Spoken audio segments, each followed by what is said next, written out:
So, you've just secured a gorgeous property in beautiful Scottsdale, Arizona. The sun is shining, that desert landscape is stunning, and you are totally ready to settle in. But before you can take that first refreshing shower or run the sprinklers, you've got to establish your water service. Now, you might be thinking, hey, it's just a simple 5-minute phone call, right? Well, actually, not exactly. Imagine finding out your water doesn't even come from the city. Welcome to This Explainer. I'm your host, and today we're diving into literally everything you need to know to get your utility services up and running in Scottsdale.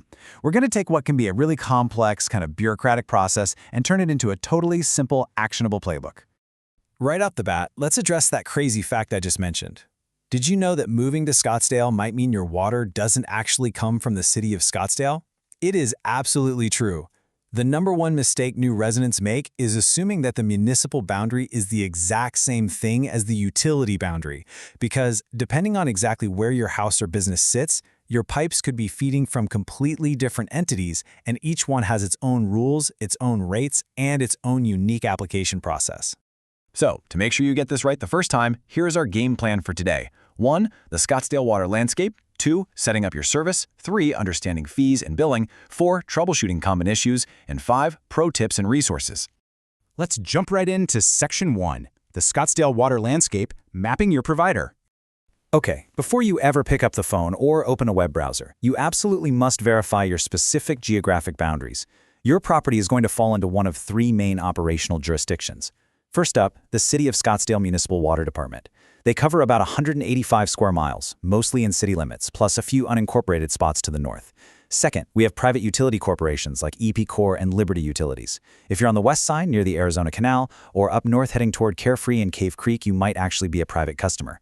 And finally, if your property sits on the lands of the Salt River Pima Maricopa Indian community, well, you fall under sovereign tribal jurisdiction.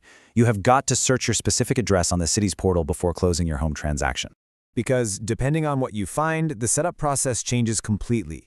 For example, if you realize you live on tribal lands, you can honestly just go ahead and close your laptop. There is no online portal, no phone setup. You literally have to take your valid ID, assigned terms of service, and housing routing forms directly to their finance cashier's office on East Osborne Road to establish service in person. They do offer same-day activation if you get there before 10 a.m., which is great, but it for sure requires that face-to-face visit. Moving right along to Section 2, setting up your service, the setup playbook.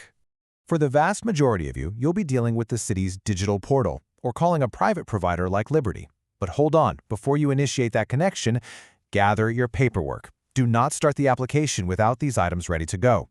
You'll need standard account holder details, your social security number, and a government-issued ID, like a driver's license or passport. Now, if you don't have a social security number, providers like Liberty will usually ask for 2 forms of alternate ID. And most importantly, you need proof that you actually have the legal right to turn the water on at that address. So, property owners grab those escrow or ownership documents, and renters make sure you have your signed lease agreement handy. Now, here is a massive insider tip that's going to save you some cash up front. Utility companies, naturally, love security deposits to mitigate their risk. With Liberty Utilities, that deposit can literally be up to twice your average monthly bill. But you can totally bypass these hefty upfront costs. If you're a City of Scottsdale customer, you can just use your excellent credit history to get that deposit waived entirely. Or, if you're in Liberty Utilities territory, all you have to do is enroll in their SurePay AutoPay program when you sign up. Just link your bank account and boom, they waive the deposit requirement. It's a fantastic little loophole. All right, Section 3, understanding fees and billing, demystifying the bill. So the water's flowing, and a few weeks later, your first bill hits your mailbox. What you might not realize is that your municipal monthly bill is actually a combo deal. It consolidates water, sewer, and solid waste, meaning your trash and recycling, all into one unified payment. Your financial obligation for the water specifically, it starts before you even turn on the tap. You get hit with a flat base fee of $15.75 per month for a standard 5/8-inch residential meter. Think of that as just the cost of having the infrastructure available and ready at your home. Then, on top of that base fee, you pay for the water you actually use, but it is not a flat rate. They use what are called volumetric rates that tier upwards, which is intentionally designed to incentivize water conservation. So if your first 5,000 gallons, you pay a super reasonable $1.72 per 1,000 gallons. But if you're out there filling a massive pool or overwatering a huge lawn and you push your usage into Tier 5, which is over 30,000 gallons a month, that rate absolutely skyrockets to $8.05 per 1,000 gallons. The more you use, the exponentially more expensive it gets. Okay, listen up, because this is absolutely crucial. This is your ultimate insider secret for Scottsdale Utilities. Your sewer rate isn't metered directly. No, the city calculates your year-round sewer rate based on exactly 90% of your average water consumption during the winter months of December, January, and February. Why? Because they figure water used in the winter is mostly going down the drain, while summer water is mostly used for outdoor irrigation. So think about what this means. If you overwater your lawn in January, you're literally going to be paying a higher sewer bill every single month for the rest of the year. Seriously, go adjust those winter timers. Section 4. Troubleshooting common issues, maintenance, and flow tests. So what happens if you get a gigantic bill and you know you haven't been overwatering? You might have a hidden leak. Don't panic, and definitely don't call an expensive plumber just yet. Just follow these 5 easy steps for a DIY meter flow test. First, turn off absolutely everything that uses water in your house. No washing machines, no dishwashers, no sprinklers.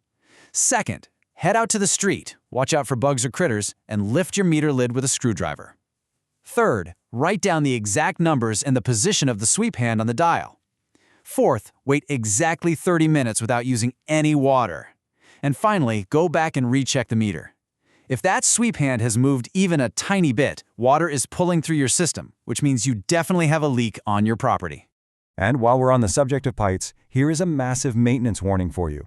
Never, ever pour fog down your kitchen drain. Fog stands for fats, oils, and grease. These things solidify as they cool down. If fog clogs up your sewer lateral tap, which is the little sleeve connecting your house line to the city's main line, you, the property owner, are entirely on the hook for the repair costs. And trust me, it is not cheap. Save yourself a massive headache and just throw your cooking grease in the trash. Bringing it home with Section 5, Pro Tips and Resources, Managing Your Account. To keep your utilities running efficiently and predictably, we strongly recommend linking your municipal account to the free WaterSmart portal at scottsdale.watersmart.com. Once you plug in your 10-digit account number, you get these really great visual graphs of your daily usage. But the real game changer is the automated leak alerts. The system will actually text or email you if it detects continuous flow. It's perfect for catching a running toilet or a busted sprinkler head way before it turns into one of those terrifying Tier 5 water bills. Quick side note, for any commercial developers or custom home builders watching this explainer, setting up a brand new connection on an empty parcel is a totally different beast. It involves civil engineering plans and the city's SPUR portal.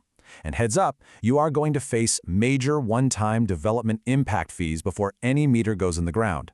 To put that into perspective, these fees start at around $7,333 for a standard residential hookup and can go all the way up to a staggering $586,000 for a massive 6-inch turbine meter. So definitely factor that into your early cash flow planning. Now, a quick disclaimer to wrap things up. As with anything involving city government and private utilities, policies change. Utility rates, impact fees, and exact boundaries are always subject to shift as the city grows. Always verify the latest numbers, costs, and contact info directly with Scottsdale Water Services or your specific private provider so you have the most up-to-date info before making any big decisions. Well, we've covered the whole shebang today, from mapping your exact provider to bypassing deposits and hunting down hidden leaks. By knowing these insider rules and using tools like the WaterSmart portal, you seriously have the power to control your costs. So I want to leave you with this thought. Knowing how that crazy 90% winter averaging rule works, how are you going to optimize your water usage this winter to lock in those low sewer rates for the rest of the year? Thanks so much for joining me on this explainer, and I hope you absolutely love your new Scottsdale home.